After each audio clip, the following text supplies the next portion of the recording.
Yazid का इंजाम Karbala के बाद। करबला के अलमनाक वाक़े के बाद यजीद का इंजाम नहायत इबरतनाक हुआ। हजरत इमाम हुसैन अलैहिस्सलाम और उनके साथियों के जालिमाना कत्ल के बाद यजीद के खिलाफ मुसलमानों के दिलों में शदीद नफरत पैदा हो गई। मदीना मुनव्वरा और मक्का मुकरमा में यजीद के खिलाफ बगावतें हुई।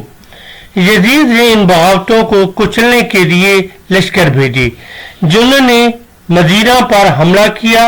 वाक़या हुरा और मक्का में खाना काबा पर सगे बारी की, जिससे काबा का गुलाफ और दीवारों को नुकसान पहुंचा। इन जालिमाना हरकतों के बाद यजीद ज्यादा देर जिंदा न रह सका।